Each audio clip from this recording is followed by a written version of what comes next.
왕원빈 중국 외교부 대변인은 어제 외교부 홈페이지에 올린 글에서 현재 중한 관계는 어려움과 도전에 직면해 있으며 책임은 중국에 있지 않다며 이같이 밝혔습니다. 왕 대변인은 또 싱 대사가 한국 정부와 정당, 사회 각계각층과 폭넓게 접촉해 공동 관심사에 대해 의견을 교환하고 중국의 입장과 우려를 소개하는 것은 그 직무 범위 안에 있다고 덧붙였습니다.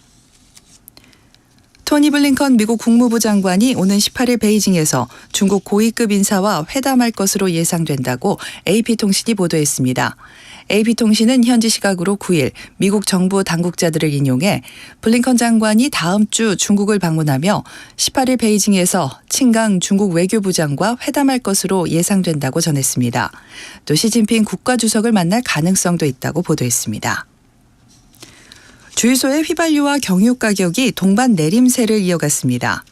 유가정보시스템 오피넷에 따르면 6월 첫째 주에 전국 주유소의 휘발유 평균 판매 가격은 전주보다 10.1원이 내린 리터당 1,588.9원으로 집계됐습니다. 경유 가격도 지난주보다 15.2원 내린 1,406.1원을 기록했습니다. 이에 따라 휘발유는 6주 연속, 경유는 7주 연속 하락세를 이어갔습니다. 날씨입니다. 오늘은 중국과 남부 내륙 지방을 중심으로 비가 내리겠습니다. 특히 오후부터 밤 사이에는 중부지방과 전북, 영남 내륙에 세찬 비가 내리는 곳이 있겠습니다.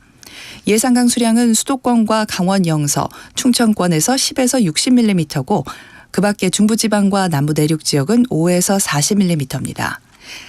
이번 비는 시간당 30mm 이상으로 짧은 시간에 강하게 내리는 곳이 있어 야영객은 주의해야 합니다. 비와 함께 돌풍이 불고 우박이 떨어지는 곳이 있어 농작물 관리에 신경 써야겠습니다. 오늘 낮 기온은 서울이 28도 등 전국이 23도에서 31도로 어제와 비슷할 것으로 예상됩니다. KBS 제1라디오 정오 종합 뉴스를 마칩니다. 아나운서 엄지인이었습니다. KBS.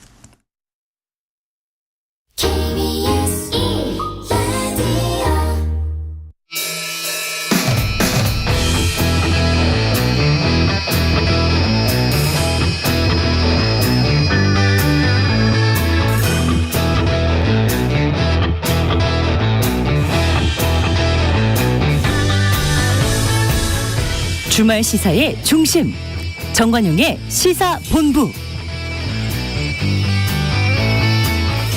여러분 안녕하십니까? 정관용입니다. 서울에서도 개교한 지 100년이 넘은 학교들의 폐교 소식이 이어지면서 인구 절벽 위기가 한층 더 가깝게 다가옵니다.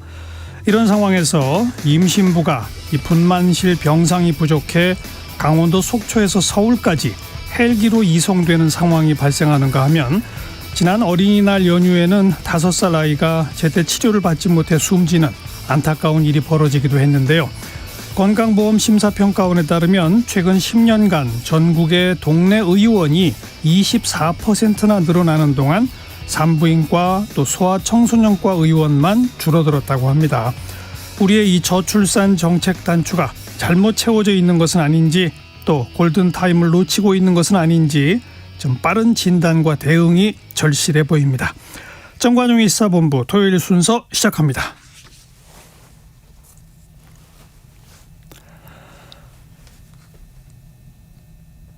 네, 정치권 뉴스 종합 정리해드리는 도로공사 잠깐 연결해야 되겠군요. 이주윤 캐스터. 네, 주말치고 고속도로가 많이 어렵진 않습니다.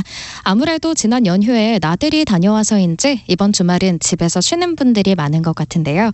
그나마 경부선 부산 쪽 정체가 30km 정도 이어집니다. 경기권에선 신갈과 오산 부근에서 주춤하는 정도지만 충청권 진입해 천안부터 천안분기점까지는 8km 구간 한 번에 막히고요. 더 가서도 신탄진을 앞두고 주춤합니다. 15번 서해안선 목포 방향으로는 한 구간의 정체만 견디시면 되겠습니다. 서평택과 서해대교 사이로 가다 서다 반복하고요. 35번 중부선은 대체로 수월한데 남이 쪽 진천터널 일대에서만 짧게 주춤합니다. 강원 지역으로 향하는 노선 중에선 영동선이 가장 버겁습니다. 경기권을 중심으로 정체인데 둔대와 부곡, 마성터널과 양재터널 사이로 밀리고요.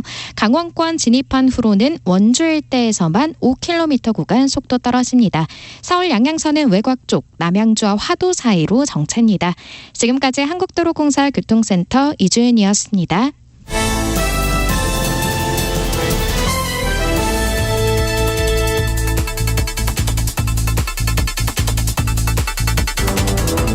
주간 뉴스 브리핑. 네, 시작하면서 방송 진행이 약간 매끄럽지 못했습니다. 사죄의 말씀드리고요. 네, 정치권 뉴스 종합 정리하는 토요일 주간 뉴스 브리핑. 오늘은 특별히 이데일리의 최훈길 기자 전화로 연결하겠습니다. 최 기자 안녕하세요. 예, 안녕하십니까? 네, 이 선관위 채용 논란이 계속 확산 중인데 어제는 선관위에서 감사원 감사를 일부 수용한다 이런 입장 발표도 나왔죠. 예, 그렇습니다. 이번 이제 채용 논란은요, 지난달 모 일간지가 지난달 10일 보도하면서 알려졌는데요. 예. 논란의 핵심은 선관위 박찬진 사무총장, 송봉섭 사무차장의 자녀가 선관위 경력직으로 채용되는 과정에 특혜 의혹이 있었다는 그런 게 핵심입니다. 예. 현재 사무총장과 사무차장은 자진 사퇴를 했는데요. 그 뒤로도 논란이 계속되고 있어서 금주 상황을 정리해서 말씀드리겠습니다. 네. 어제 오후에는 말씀 주신 대로 선관위가 감사원 감사를 일부 수용하겠다는 입장을 밝혔습니다. 선관위는요, 국민적 의혹이 너무나 크기 때문에 의혹을 조속히 해소하고 당면한 총선 준비에 매진하기 위해 이 문제에 관해 감사원 감사를 받기로 결정했다고 밝혔습니다. 네. 당초 선관위는 헌법기관으로서의 중립성, 독립성을 이유로 들며 위원 만장일치로 감사원 감사 거부 입장을 밝혔는데요. 그 뒤로 이제 비판 여론이 이제 거세지면서 감사를 일부 수용하기로 한 것입니다. 예.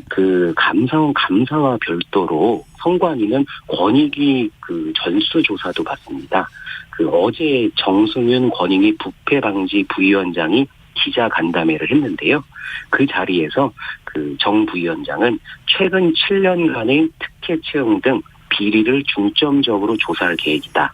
6월 8일부터 30일간 집중 신고 기간을 운영할 예정이라고 밝혔습니다. 예. 선관위 현직뿐 아니라 퇴직 공무원도 조사하기로 했고요. 앞서서 여야가 지난 8일에는요, 선관위에 대한 국회 차원의 국정조사에 합의하기도 했습니다. 그랬죠. 예, 여야는 선관위 국정조사 관련해서요, 다음 주 13일에서 한 14일께 조사 요구서를 국회에 제출할 예정이고요. 오는 21일에는 본회의에서 이를 처리할 예정입니다. 국정조사가 통상 한 30일에서 한 60일 정도 사이에서 진행되니까요. 올 여름에 이제 관련된 뜨거운 논쟁이 될 전망이고요. 예. 관련해서 노태학 선관위원장 거취 문제도 불거지고 있는데요. 노 위원장이 어제 이제 출근할 때 기자들과 만나서 거취에 관한 질문을 받았습니다. 그러자 이제 노 위원장은 자리에 연연하지 않는다라고 말을 하면서도요. 다만 지금 당장 그만두는 것만이 능사인가? 바로 위원장을 사퇴하는 것이 책임 있는 자세인가 고민하고 있다고 말해서요. 당장 이렇게 사퇴하는 거에 대해서는 신중한 입장을 표했습니다. 예. 국회 국정조사, 감사원 감사, 권익위 조사가 쭉 이어지겠군요. 예, 그렇습니다. 네, 경찰이 또 한동훈 법무부 장관의 개인정보 유출 의혹과 관련해서 최강욱 더불어민주당 의원에 대한 압수수색을 실시했죠? 예, 그렇습니다. 서울경찰청 반부패 공공범죄수사대가요, 지난 5일 최 의원의 휴대전화를 압수하고요, 최강욱 의원실도 압수수색을 했습니다. 보좌진들 휴대전화도 압수수색 대상에 포함됐고요. 앞서 이번 이제 압수수색 관련돼서는요, 한동훈 법무부 장관의 주민등록 초본, 부동산 매매 계약서 등 개인정보가 담긴 국회 인사청문회 자료가 외부로 유출됐다는 그런 얘기가 나왔고요. 예. 그거와 관련된 경위를 수사하는 과정에서 이번 압수수색이 진행이 된 것입니다. 관련 이번 주서부터 몇 개월 전서부터 그리고 쭉 경과를 말씀드리면은요. 지난 4월에 김민석 서울시 강서구 의원이요. 한 장관 개인정보가 유출됐다며 야당 측 인사인 A씨를 정보보호법 위반 혐의로 고발을 했고요. 예. 이 뒤에 이제 어떻게 유출됐는지 살펴본 검찰은 최강욱 의원 측이 한 장관 관련 자료를 MBC 모 기자에게 제공한 것으로 좀 의심하고 있습니다. 그 이후 MBC 기자가 한 장관 관련 자료를 메신저 등을 통해 다시 외부로 전달한 혐의를 받고 있고요. 관련해서 검찰이요. 지난달 30일 MBC 기자의 자택 그리고 그 MBC 본사 압수수색을 했고요. 압수수색을 시도했고요. 이것과 관련돼서 최 의원이 어제 이번 5일날 압수수색 이후에 관련된 입장을 또 밝히기도 했는데요.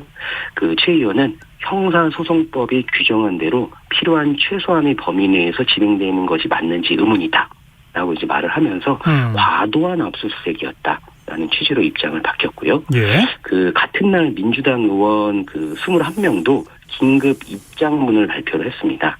그 내용에서 민주당 의원들은 한동훈 법무부 장관이 아니었다면 언론사, 기자 개인, 국회의원까지 들쑤시며 압수수색을 했을까? 명백한 과잉 수사라고 반발을 했고요. 예. 관련된 입장을 좀 알아보니까요.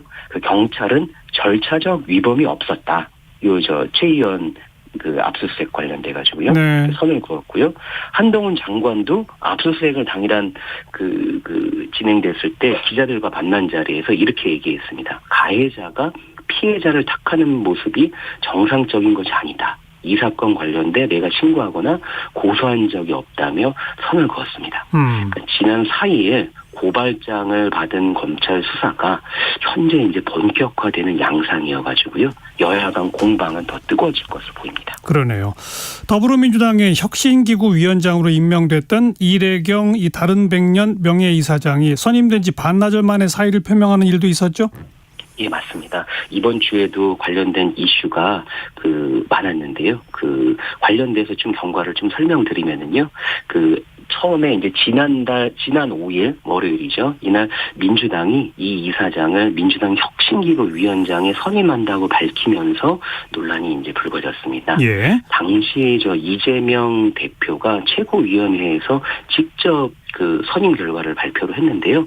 당시 이제 이 대표는 국민에게 신뢰받는 민주당, 더 새롭고 더 큰 민주당을 만드는 일에 많은 국민과 당원 여러분들이 함께해 주실 것을 부탁드린다며 이래경 위원장 선임을 공개적으로 발표했습니다. 예. 이래경 전 이사장과 관련된 잠깐 설명을 드리면은요. 서울대 73학번이 이고요. 민주화 운동으로 인해서 대학 시절에 2차례 이제 제적을 당했고요. 민주화 운동 청년연합 발기인이자 토제 상임위원 등을 역임을 했습니다. 이재명 대표와의 인연을 살펴보면요. 2019년 당시 이제 경기지사였던 이 대표가 허위사실 공표 혐의에 대한 2심 재판에서 당선 무효형을 선고받았거든요. 그랬죠. 예, 그때 이 이사장이 시민사회 운동가들과 함께 이재명 지키기 범국민 대책위 구성을 공동 제안하기도 했습니다. 예. 그런데 이런 인연이 있었던 이 이사장이 위원장으로 선임되자 과거 발언이 바로 도마 위에 올랐는데요.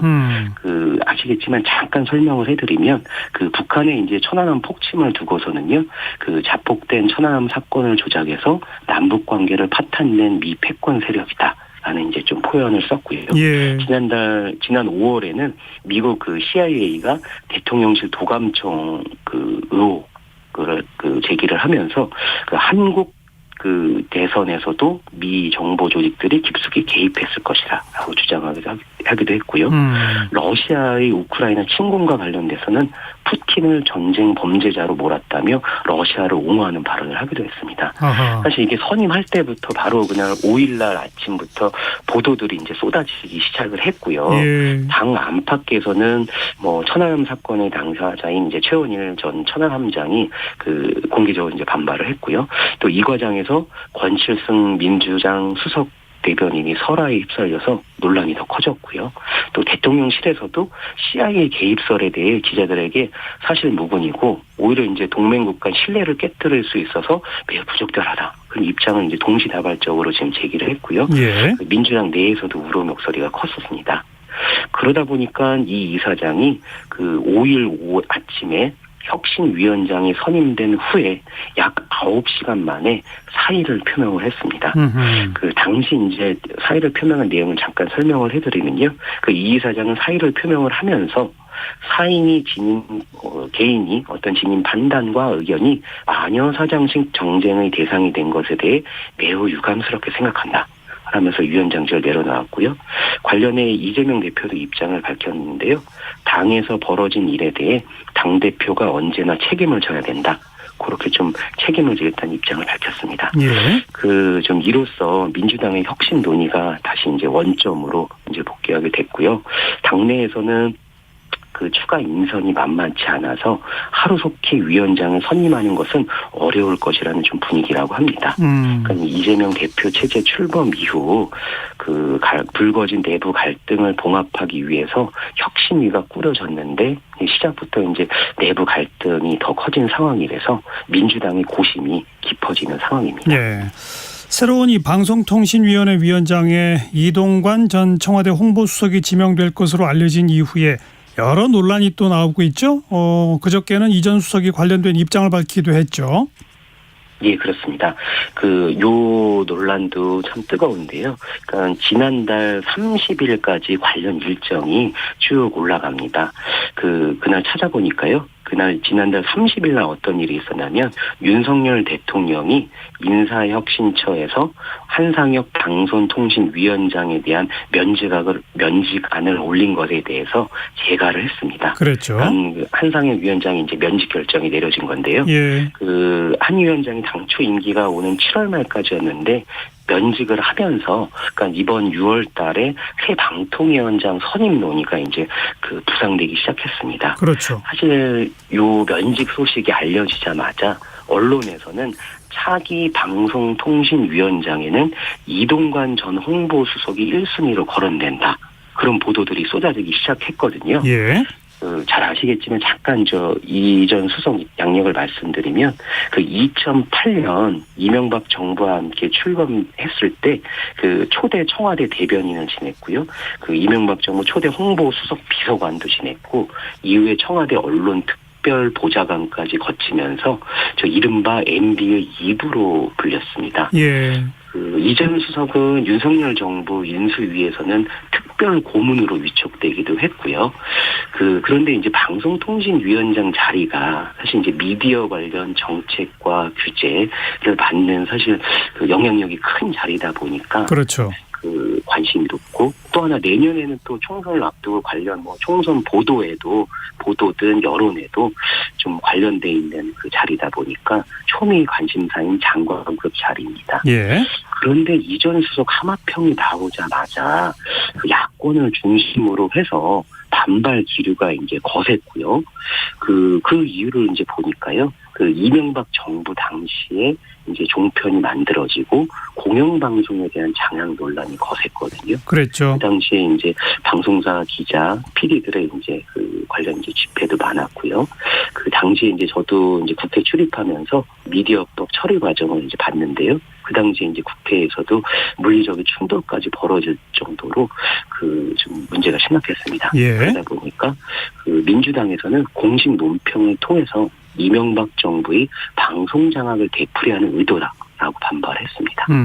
또 하나는 아들의 학폭 논란도 불거졌는데요. 맞아요. 그 내용은 2011년 자유로운 사회고인 하나고에서 학교 폭력이 있었는데 이전 수석의 자녀가 심각한 폭력을 행사한 가해자로 지목이 됐습니다. 네. 그 내용을 보면은요, 당시 하나고는 학폭위원회도 열지 않고 이전 수석 아들을 정학 조치해서 사건을 무마한 거 아니냐는 의혹이 제기됐고요. 이전 수석이 당시 김승효 하나고 이사장과 통화하면서 압력을 행사한다는 의혹까지 번졌습니다. 이를 들고 대통령실은요, 지난 8일 날 학폭 논란 사건에 대한 입장이라며 이전 수석의 양 8쪽 분량의 입장문을 기자들에게 배포를 했는데요. 관련 내용을 소개해드리면 그 이전 수석은 무차별한 카더라식 폭로다, 외교 과장이다 하면서 의혹을 전면 부인을 했고요. 예. 일방적인 그 자신 이제 아들이 가해자가 아니었고 당사자가 화해가 이루어졌다고 해명을 했고요. 당시 김승우 하나고 이사장과 통화한 사실은 인정을 하면서도 압력 의혹에 대해서는 상황을 정확하게 알기 위해 문의하는 차원이었다라고 해명을 했습니다. 그러면서 특히 해명하는 과정에서 방송의 자정 능력 제고가 시급한 것을 절감하는 계기였다고 밝혀서 공영방송에 대한 그 겨냥도 하기도 했습니다. 예. 그 방통위원장 자리는 국회 인사청문회 청문회를 거쳐야 하는 자리거든요. 그렇죠. 그래서 여야 논의가 좀 여야의 어떤 공방이 거세질 것으로 보이고요. 그 최근 이재명 대표는 이전 수석 아들이 학폭 의혹에 대해 더 글로리 현실판인 학폭 사태다라고 날을 세울 정도였어요. 청문회가 아주 공방이 뜨거울 것으로 보입니다. 네. 게다가 이 대통령실은 최근에 이 KBS 공영방송 수신료 분리 징수를 위한 관계 법령 개정 등을 정부에 공고하지 않았습니까? 이 배경, 그 파장을 놓고 여러 말이 나오고 있죠. 예, 그렇습니다. 이 소식은 조금 전에 전해드린 방통위하고도 연관되는데요. 그렇죠. 대통령실이 지난 이제 5일날 KBS TV 수신료를 전기요금과 분리 징수하기 위한 관계 법령 개정 및 후속 조치 이행 방안을 발현할 것을 그 방통위와 산업부에 권고하기로 했다고 발표했습니다. 예. 그러니까 요 내용을 법 내용을 보면요, 현행법의 이제 방송법 제 64조에 보면 TV 수상기를 소지한 사람은 수신료를 매달 2,500원을 내야 하고요. 이 방송법 67조에 따르면 중수 업무는 1994년부터 한전이 그 위탁을 받아서 전기요금과 통합해서 이렇게 징수를 하고 있거든요. 예. 그래서 지금은 전기요금 고지서와 함께 이제 수십 년 동안 이렇게 징수돼 왔는데 이 요금은 이제 앞으로는 TV 수신료를 전기요금 고지서와 따로 분리해서 징수하겠다는 겁니다. 예. 그러니까 왜 이렇게 하는지 이제 대통령실은 이유를 설명을 했는데요. 그러니까 TV 수신료 강제 징수에 반대하는 그 국민 여론이 96.5%에 달한다. 그러니까 분리 징수를 이만큼 찬성한다는 의견이었는데요. 네. 어떻게 해서 여론조사인지 제가 이렇게 그 수치를 찾아보니까 그 어디 여론조사에 직접 의뢰한 건 아니었고요. 그 대통령실이 이제 지난 3월 9일부터 4월 9일까지 약 한 달간 국민 제안 홈페이지에 국민 참여 토론 게시판에 그 관련 그 게시물을 올렸다고 합니다. 예. TV 수신료 징수 방식이라는 글을 게재했는데 해당 글에 56,226건, 즉 그거를 이제 퍼센테이지로 하면 96.5%가 추천을 했다. 그러니까 분리 징수를 찬성했다. 이 근거를 해서 이 여론이 이렇게 됐다라고 좀 그 대통령은 이유로 설명을 했는데요. 여론조사 결과는 아닌 거네요. 예. 예, 아니었습니다. 예. 예. 이 같은 이제 소식이 이제 알려지자 사실 여야가 이제 격돌을 했고요. 여당은 이제 수신료 분리 징수는 국민들이 원하는 사항이다라고 주장을 했고, 관련해 민주당은요, 이거는 실제 여론조사도 아니었고 언론사 길들이기다. KBS를 정권의 입맛에 맞추기 위해 사장을 교체하고 언론 장악을 하는 것이다라고 이제 주장을 했는데요. 예. 사실 이제 어제 이제 기자회견에서 김희철 KBS 사장이 관련된 입장을 밝혀서 그 내용도 잠깐 설명을 해드리면요. 네. 전임 정권에서 임명된 제가 문제라면 사장직을 내려놓을 테니 공영방송의 근간을 흔들릴 수 있는 수신료 분리징수 권고 결정을 즉시 철회해달라. 분리징수 권고 결정이 철회되는 즉시 사장 자리에서 물러나겠다. 이렇게 밝혔는데요. 예. 사실 그동안의 보도를 쭉 보면 KBS 수신료가 이제 과거부터 이제 뜨거운 감자였던 건 사실입니다. 그 수신료를 적게 내면 수신료를 내는 입장에서는 당연히 이제 좋다고 이제 여론조사에 응답할 수는 있겠지만요. 만약에 이렇게 이제 수신료가 분리징수돼서 수신료가 이제 수입이 이제 줄어들게 되면 공영방송 프로그램의 이게 질과도 연결되는 문제라 간단치가 않습니다. 또 하나 분리징수한 이후에 그럼 이 줄어드는 수신료를 어떻게 좀 마련할지 그리고 공영방송의 그 역할이 있고 그동안에 해온 것이 있는데 그럼 앞으로 이런 거를 꾸준히 지속적으로 유지하기 위해서 재정적인 대책을 과연 어떻게 할지 과제가 산적하거든요. 네. 그런데 이런 이제 그 구체적인 이제 논의는 없이 이제 분리 징수를 추진하겠다고 밝혔다고 보니 이제 그 뭐 여러 이제 그 여의도 안팎에서 뭔가 의도가 있는 게 아니냐라는 의혹이 제기되고 있어서요. 국회에서도 논란이 지금 계속될 것으로 보입니다. 네, 이 뭐 수신료 문제 또 방통위원장 문제는 잠시 후에 여야 양쪽 입장 차례로 또 들어보도록 하겠습니다. 여기까지 하죠. 이데일리의 최운길 기자 고맙습니다. 감사합니다. 네, 12시 33분 향해 가고 있습니다. 정관용의 시사본부 듣고 계시고요. 기상청 교통정보센터 차례로 연결해 봅니다. 먼저 기상청의 최영우 씨. 네, 날씨 정보입니다. 오늘 오후부터 밤사이 중부지방, 전북, 경상권 중심으로 비가 오겠고요. 소강 상태를 보이는 곳이 많겠습니다. 현재는 비 내리는 곳이 없는데요. 중부지방의 경우 내일 아침까지 비가 이어질 수 있겠고 내일 일요일 오후부터 밤사이에는 전국 내륙에 소나기도 지나겠습니다. 예상 강우량 수도권, 강원 영서, 충청, 전북, 경북 내륙이 10에서 60mm, 많은 곳 수도권은 70mm 이상이고요. 그 밖에 비 오는 곳은 5에서 40, 또 일요일에 예보된 내륙의 소나기 5에서 60mm 따로 예보가 되어 있습니다. 오늘 오후부터 내일 새벽까지 내리는 비 그리고 내일 오후에 지나는 소나기 모두 강한 돌풍과 함께 천둥 번개를 동반해 요란하겠고요. 우박이 떨어질 수도 있겠습니다. 오늘 낮 기온은 서울이 28도, 강릉 27, 세종 29, 광주와 대구 31도 등 전국이 23도에서 31도로 남부 내륙을 중심으로 낮 기온 30도 내외로 올라서 덥습니다. 건강관리 신경 쓰시고요. 미세먼지 농도 내일까지 좋음으로 대기질 무난하겠고요. 내일 오늘 모두 오후 시점에는 오존 농도가 일시적으로 나빠지는 곳이 있겠습니다. 현재 서울 기온은 27.9도까지 올랐습니다. 날씨 정보 전해드렸고요. 계속해서 이 시각 교통 상황입니다. KBS 교통정보센터의 김민희 씨가 전해드립니다. 네, 징검다리 연휴를 보내고 난 주말에 또 앞서 들으신 것처럼 비 예보까지 있어서 평소보다는 정체가 덜합니다. 경부고속도로 부산 쪽으로는 모두 18km 구간에서 정체인데요. 한남부터 시작된 정체가 비룡분기점까지 군데군데 이어지고 있는데 특히 천안 일대의 정체가 무척 심합니다. 영남권 구서 부근 2차로에서는 고장난 화물차를 처리하고 있습니다. 영동고속도로 강릉 쪽으로는 용인에서 양지터널 사이와 이후 강원권에 진입해서는 원주 일대로 속도 줄여 지나고요. 또 횡성 휴게소 부근 3차로에서는 고장난 차를 처리하고 있습니다. 평택 제천고속도로 제천 쪽으로는 금광 1터널에서 안진터널 사이로 정체고요. 이후 금왕 꽃동네 부근 1, 2차로에서는 장애물을 처리하고 있습니다. 그 밖에 오늘도 서울 도심 곳곳에서 집회와 행진이 예정돼 있습니다. 먼저 잠시 후 1시 반부터 있을 집회로 인해 여의대로가 서울교 방면으로 여의도 환승센터 부근 하위 4개 차로가 부분 통제되고 있습니다. 또 종로 보신광 앞과 광화문 일대 또 청계천로 전태일 다리 앞에서도 각각 집회가 있을 예정인 만큼 주변 도로 이용해 참고하시기 바랍니다. KBS 교통정보센터였습니다.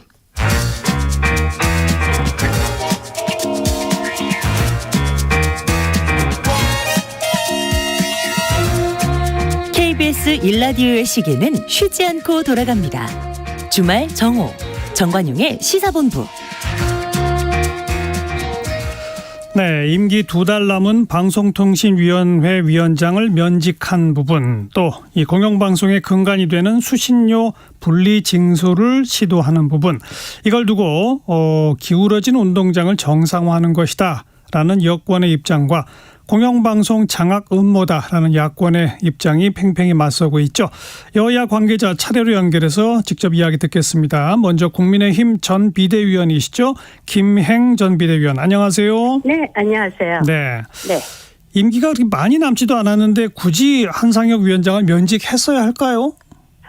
그거는 보시면은 뭐 잘 아시다시피 TV조선 재승인의 점수 조작을 했고 그것과 관련해서 이제 윤석열 그 심사위원장과 그 부하 직원 2명이 지금 구속되어 있지 않습니까? 예. 이번에 기소가 되어 있어요. 예. 공무집행 방해, 직권남용, 허위 공문서 작성 지시로 지금 기소가 되어 있으니까 예. 그것은 이제 공직자의 경우에는 기소가 되어 있으면 당연히 면직 처분 수순으로 갈 수가 있죠. 지금 사실 정당도 기소가 되면 당직에서 나가는 것이 정상적인데 이재명 대표께서는 당원 80조까지 고쳐서 지금 당대표를 유지하고 있지 않습니까? 예. 굉장히 비정상적인 상황이 이루어지고 있는 것인데 본인이 이것에 대해서 가처분 신청을 했는데 저는 기각될 것으로 봅니다. 그리고 이미 구대영 사장 시절에 이번에 이제 가처분 인용을 주장했던 것은 그거예요. 자녀 임기를 2달 남짓 남았는데 그 기간 동안 치명적인 KBS의 경영상의 위례를 초래할 수 있다. 이런 거 방송사에 예. 아니 그 방통위에 방송통신위원회. 네, 방송통신위원회 경영을 초래할 수 있다. 이랬는데요. 예. 그건 이미 문재인 대통령 시절에 구대영 당시 사장이 쫓겨나면서 비슷한 소송을 했었는데 문재인 정부에서 기각됐습니다. 네. 기소가 됐을 자녀 임기 알겠어요. 근데 기소가 됐을 뿐이지 재판 결과가 나온 건 아니잖아요. 그렇죠. 일단 무죄 추정의 원칙에 의해서 기소만 가지고 면직하는 게 옳은가요? 공직자들은 그렇게 하죠. 공직자들. 그렇지 않은 경우들도 있었잖아요, 그동안에는. 아니에요. 그렇지 않을 거예요. 그래서 그것에 대해서 더더군다나 부하 직원들이 부하 직원 또 한 분은 이제 심사위원장인 교수님 이 구속까지 되어 있는 상황에서 예. 이것이 무슨 언론 탄압에 본인이 무슨 피해자인 것처럼 코스프레하는 것은 참 적절치 못하다. 아니 TV조선 재승인 점수 조작과 관련돼서 너무 많은 정황이 있지 않습니까? 그리고 채널 A, 경인방송 등등 해서 굉장히 이해할 수 없는 여러 가지 직권남용 예. 그 부분이 다 기소가 되어 있는 거 아닙니까? 네. 네. 알겠고요. 그리고 이 공영방송의 재원 근간이라고 할 수 있는 수신료를 분리징수하자는 건 왜 이렇게 하는 겁니까? 이거는 분명하게 말씀드리는 것은 예. 사장 퇴진하라고 얘기한 적 없고요. 예. 시청료 받지 말라 이렇게 얘기한 적 없습니다. 예. 전 세계적으로 보면 미국 같은 경우에도 재단이 대신 받아주고 있고요. 메가더 재단에서요. 예. 그리고 수신료도 없고요. 영국 같은 경우에는 2028년도에 아예 수신료를 폐지하기로 되어 있고 수신료로 동결을 했고 또 분리징수하고 있습니다. 예. 프랑스도 수신료 폐지 법안을 의회에 제출해 놓고 있는 상황이고 일본도 수신료를 10% 인하하고 별도 징수하고 있으며 예. 다 전 세계의 추세죠. 그거는 이제 방송의 상황이 잘 아시다시피 지금 OTT 서비스 시장으로 가면서 예. TV가 있어도 KBS를 안 보는 사람들이 많아요. 네. 그런데 그것을 준조세 형식으로 강제 징수한다는 것은 시청자들의 권리를 박탈하는 거라고 저는 생각을 합니다. 예. 그리고 그렇지 않으면 왜 미국, 영국, 프랑스 이런 데서 다 아예 시청 수신료를 폐지하는 방향으로 가겠어요. 그만큼 예. 공영 방송의 의미가 이젠 더 이상 없다. 이렇게 말씀을 드리고 싶어요. 네. 그러니까 이건 장차 우리나라도 TV 수신료를 아예 폐지하는 쪽으로 가야 한다 이런 주장이신가요? 네, 저는 장차 없애야 된다고 봅니다. 그럼 그리고 스스로 예. 자구 노력을 보시면 지금 KBS가 1분기 적자만 500억 가량이 돼요. 예. 너무 방만 경영을 했고 51%가 지금 억대 연봉이고 그리고 공영방송이 중간 광고까지 받고 있습니다. 예. KBS 채널 2는 그냥 방송 광고 다 받고 있죠.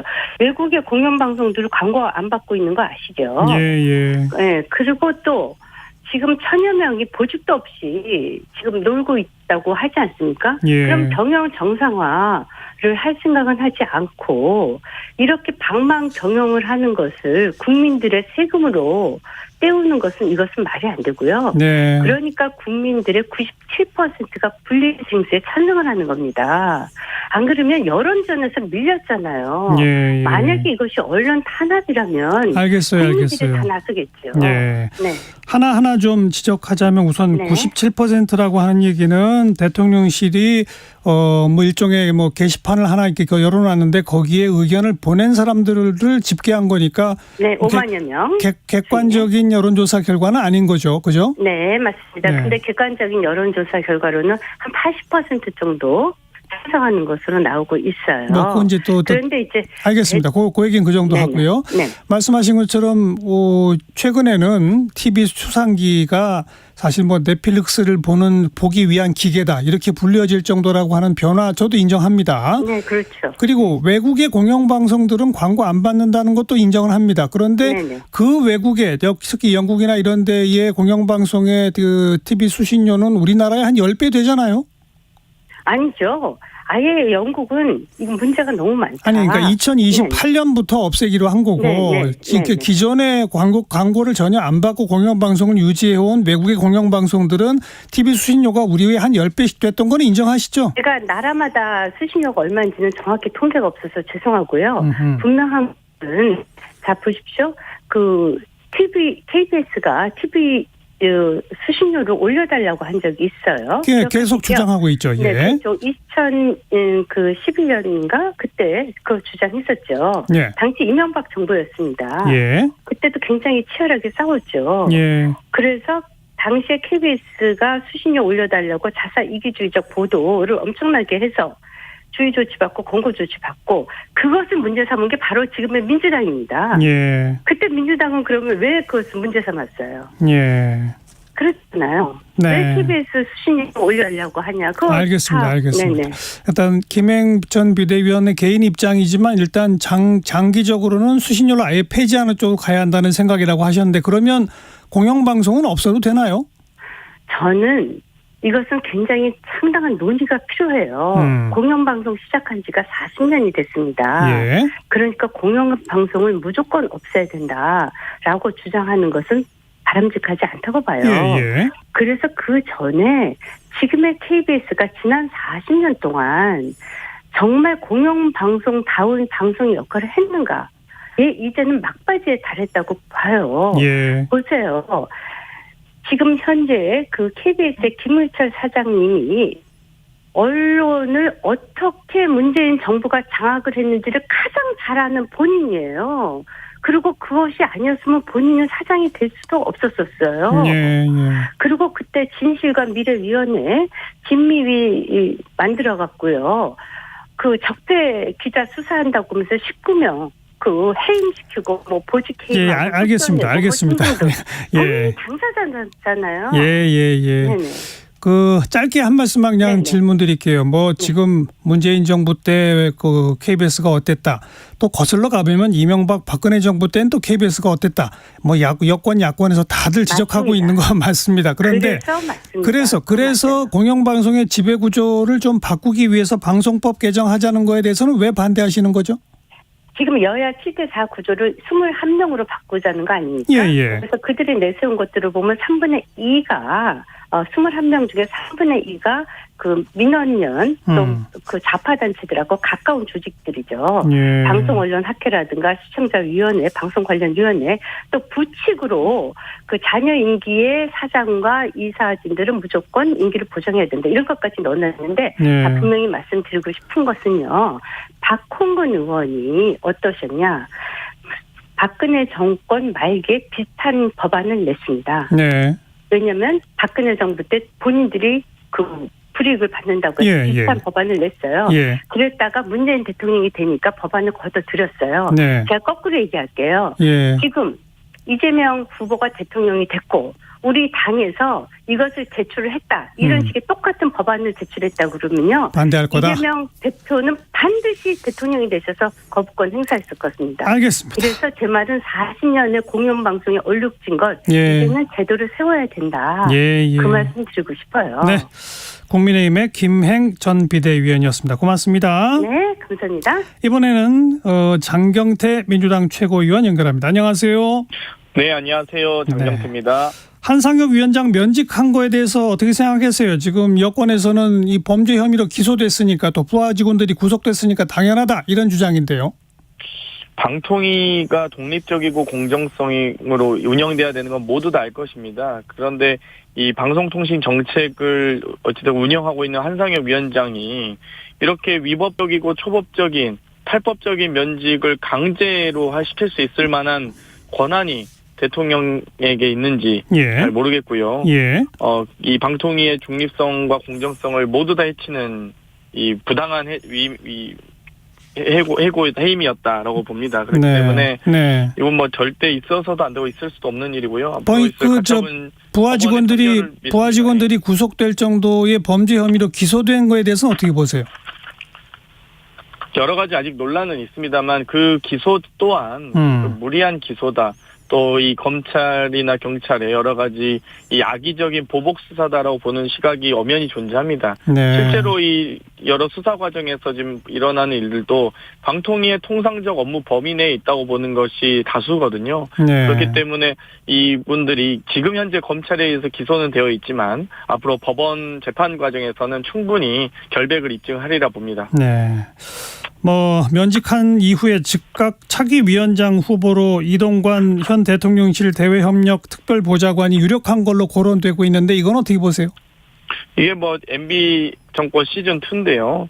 방통위원장을 지금 면직시키고 또 교체하는 과정은 결국 이 KBS 이사 선임이라든지 MBC의 이 대주주인 박문진 이사 추천 권한이라든지 YTN의 민영화 과정이라든지 KBS의 수신료 분리징수 등의 압박을 위한 이 예고된 절차다라고 보고요. 그 역할을 가장 잘할 수 있는 사람이 이동관 특보라고 생각하고 있는 것 같은데 아직은 내정은 안 됐습니다만 이미 학폭 논란으로 과거 MB 정부 때도 소위 엄폭 논란이 있지 않았습니까? 이제 학폭까지 불거지고 있는 상황에서 부디 현명한 판단하시길 바랍니다. 그리고 이 KBS, EBS 이 공영방송 재원인 그 수신료 분리징수 방안은 왜 추진한다고 생각하세요?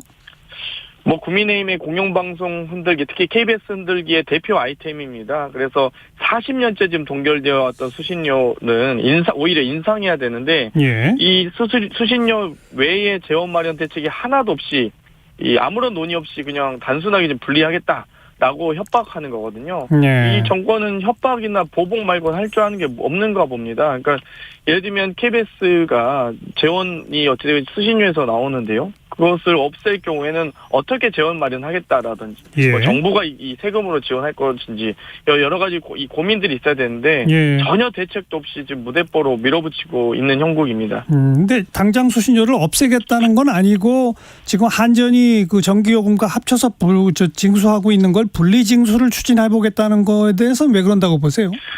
지금도 수신료 오히려 적어서 40년째 동결된 수신료를 인상해야 된다고 논의하고 있는데요. 이걸 이 통합징수가 아닌 분리징수를 하게 되면 더욱더 재정이 악화될 수밖에 없고요. 아마도 이런 대책 없이 밀어붙이는 것은 여러 가지 KBS 경영진을 교체하기 위한 수순이 아닌가라고 생각이 들고요. 이미 약간의 감정적인 부분도 있는 것 같습니다. 이 정순신 전 검사에 대해서 국가수사본부장이 임명됐을 때 여러 KBS 등에서 많은 방송과 단독 보도 등이 있었거든요. 거기에 대한 보복이 아닌가, 보복 조치가 아닌가라는 생각이 들고요. 바로 그 정순신 사건 이후에 2주 뒤에 이 어뷰징이 가능한 국민참여 토론에서 KBS 수신료 분리징수 방식에 대해서 토론을 시작했습니다. 이건 누가 봐도 이 시적으로 보나 그 직후에 이런 토론이 이루어지기 때문에 누가 봐도 보복이라고 볼 수 있겠습니다. 지금의 이제 국민의힘 쪽에서는 문재인 정부 때 공영방송 특히 KBS가 정권 입맛에 맞는 보도를 일관했다라고 비판하고 있고 과거 이명박 박근혜 정부 때는 또 사실 민주당 쪽에서 KBS가 이 이명박 박근혜 정권 입맛에 맞는 보도를 일관하고 있다. 이렇게들 비판해 온 게 역시 사실 아닌가요? 사실 전 국민이 아실 텐데요. 이 언론 여러 기업 언론사들이 있지만 보수 언론, 건설 언론, 기업 언론이 많다는 건 다 알고 계실 겁니다. 그중에서 그나마 공영방송인 KBS나 MBC 등이 공정하게 보도를 하게 노력하시겠지만 솔직히 말씀드리면 문재인 정부 때 비판한 기사가 지금 윤석열 정부를 비판한 기사보다 훨씬 많습니다. 그래서 좀 제대로 좀 조사도 하시고 알고 좀 국민의힘도 좀 비판하셨으면 좋겠습니다. KBS는 문재인 정부 열심히 잘 비판하셨었습니다. 이명박 박근혜 정부 때는 이명박 박근혜 정부 쪽 입맛에 맞는 보도만 했다라고 민주당이 쭉 비판하셨었죠? 그때는 이미 MB 정권이 시작하면서부터 KBS, MBC를 초토화시켰기 때문에 뭐 MB 정부, 박근혜 정부를 비판할 수 있는 상황도 여의치 않았을 거라고 봅니다. 제가 뭐 일일이 사장님들 이름을 거명하지 않겠습니다만 정권의 모든 특보나 그 해당 이 선거 대선 캠프에 있었던 분들이었잖아요. 알겠습니다. 아무튼 예. 이렇게 정권이 바뀔 때마다 공영방송의 뭐 편파성이다 뭐다 하는 논란은 계속 되풀이되는데 이걸 좀 방지하기 위해서 지배구조를 좀 제대로 만들어 보자라고 하는 취지로 방송법을 추진하고 계신 거 아닌가요? 그렇습니다. 이제는 정치권이 과반을 형성해서 소위 정치권의 이 자력으로 과반 이상의 의결권을 확보해서 KBS 뭐 여러 MBC든 KBS든 여러 이사회나 여러 사장 선임 과정에서 절대적인 영향력을 미칠 게 아니라 저희가 3분의 1 정도로, 그러니까 11명에서 21명으로 늘리면서 과반을 형성했던 걸 3분의 1 정도로 축소하는 법입니다. 소위 정치권이 손떼기 하는 법인데 여기에 대해서 우리가 뭐 민주당도 마찬가지고 국민들도 마찬가지고 앞으로 이제 언론사 사주를 가지고 경영진을 가지고 왈가왈가 우리가 개입하지 말자라는 어떤 정치적 선언도 함께 들어가 있는 매우 중요한 법입니다. 그런데도 불구하고 본인들이 이제 본전 생각나는지 계속 이거 안 되겠다고 하니까 참 저도 이해가 가진 않습니다. 그런데 지금 이제 여권 쪽에서는 지금 방송법 개정안에 포함된 방금 말씀하신 21명의 공영방송 운영위원회 구성이 언론 노조하고 친한 좌파 단체들 일색이다라고 비판하는 거에 대해서는 뭐라고 하시겠어요? 정말 어떻게 코멘트할 가치를 못 느끼는 말씀인데요. 아니 도대체 이 방송 종사자, 뭐 기자협회라든지 PD협회라든지 방송기술인협회라든지 언론학회라든지 시청자위원회라든지 그 어느 하나 민주당 상에 어디 있습니까? 사실 오히려 민주당이 비판적이었으면 비판적이었죠. 그런데도 불구하고 저희가 민주당이든 국민의힘이든 지지 성향과 이런 것들 전혀 고려할 수 없는 방송 이 전문가와 각 분야 대표성을 가진 분들에게 권한을 줘야 된다. 이제는 우리 정치권이 절대 개입해서 안 된다라는 의미를 담은 방송법이기 때문에 니 편 내 편이 없는 법입니다. 부디 좀 공정한 방송법에 대해서 같이 고민해 주셨으면 좋겠습니다. 이게 지금 본회의에 직회부도 있지 않습니까? 민주당은 이제 본회의에서 표결 처리하실 건가요? 예, 저희는 이 직회부 되어 있는 법에 대해서 물론 이제 시점은 조금 시기는 논의는 하고 있습니다만 방통위를 비롯한 여러 방송장악 의도가 전면에 드러나고 있기 때문에 또 이 이동관 특보에 대해서 지금 한성엽 위원장의 자녀임기 2달을 임명할 경우에는 인사청문회를 2번 거쳐야 그렇죠. 2달. 그렇기 때문에 아마 2달 뒤에 할 수도 있다는 생각을 하긴 하는데요. 그 시기에 적절하게 맞춰서 저희도 방송법을 본회의에서 통과시키도록 하겠습니다. 여기까지 듣겠습니다. 고맙습니다. 감사합니다. 네, 민주당의 장경태 최고위원까지 여야 양쪽 입장 차례로 들어봤습니다. 네, 잠시 후 1시 2부에 다시 옵니다.